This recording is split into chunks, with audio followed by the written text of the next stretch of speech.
అంబేద్కర్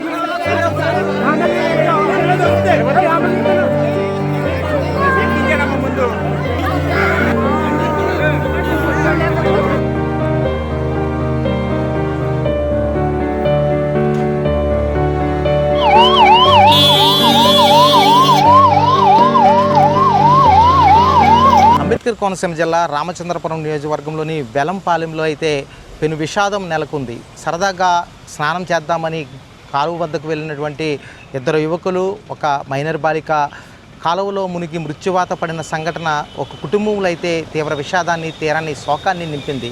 హైదరాబాద్ నుంచి తాతయ్య సంవత్సరకం కోసం ఈ వెలంపాలెం వచ్చినటువంటి వీరు సరదాగా సాయంత్రం వేళ స్నానం చేద్దామని ఈ వెంకటాయపాలెంలో ఉన్నటువంటి కాలువ, పంట కాలువలోకి దిగి స్నానం చేస్తుండగా మొదట చిన్నారి పావని అయితే గల్లంతయింది. ఆమెను రక్షించే క్రమంలో కూడా వీరేంద్ర, ఆమె సోదరుడు, మరొక యువకుడు, వీళ్ళు ముగ్గురు కూడా గల్లంతైన పరిస్థితి కనిపించింది. దీంతో అక్కడ తీవ్ర విషాద ఛాయలు అలుముకున్నాయి. వీరంతా కూడా హైదరాబాద్లో ఉండి చదువుకుంటున్నారు. పైగా ఒకే కుటుంబానికి పోతుల మధు సాల్మన్ రాజు అనే వ్యక్తి గత ఏడాది మరణించారు. ఆయన సంవత్సరకం కార్యక్రమంలో భాగంగా హైదరాబాద్లో ఉంటున్నటువంటి కూతురులు, అంటే నలుగురు అక్కా చెల్లెలు, వీళ్ళు నలుగురు కుమార్తెలు కావడంతో వారి పిల్లలతో కలిసి మొత్తం వెలంపాలెం గ్రామానికైతే ఈ కార్యక్రమానికి హాజరయ్యారు. దీంట్లో భాగంగా అంటే రేపటి రోజు అంటే సోమవారం సాయంత్రం వీరంతా కూడా హైదరాబాద్ తిరుగు ప్రయాణం చేయాల్సి ఉంది. ఇంతలోనే పెద్ద కుమార్తె యొక్క కుమారుడైనటువంటి వీరేంద్ర ఈ పిల్లలందరినీ తీసుకుని సరదాగా స్నానం చేద్దామంటూ కూడా వెంకటాయపాలెంలో ఉన్నటువంటి ప్రధాన పంటకాల వద్దకు వెళ్ళారు. సాయంత్రం సుమారు 5 గంటల సమయంలో ఈ దుర్ఘటన జరిగింది. అయితే ఈ దుర్ఘటన జరిగిన నేపథ్యంలో ఒకే కుటుంబానికి చెందిన ముగ్గురు పిల్లలు, అంటే 2 అబ్బాయిలు, 1 అమ్మాయి మృత్యువాత పడడం తీరని విషాదాన్ని నింపింది. వాళ్ళు కన్నవారంతా కూడా అక్కడికి చేరుకుని కన్నీరు మున్నీరైన పరిస్థితి మనం చూడొచ్చు.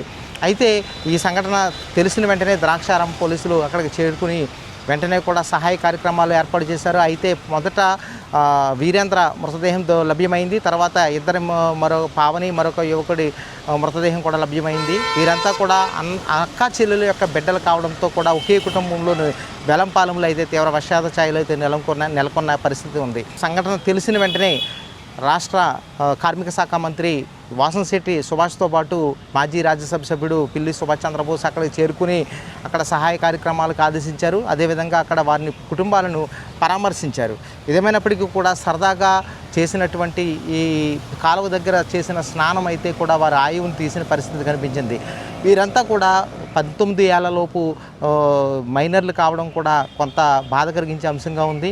వీరంతా కూడా తాతయ్య సంస్మరణ దినం కోసం అక్కడికి వచ్చి ఇలా మృత్యువాత పడడం, ఇలాగా కానరాని లోకాలకు వారి వెళ్ళిపోవడం కూడా వారి మింగుడు పడని జీర్ణించుకోవాలని పరిస్థితిలో కన్నీరు మున్నీరు అవుతున్నారు.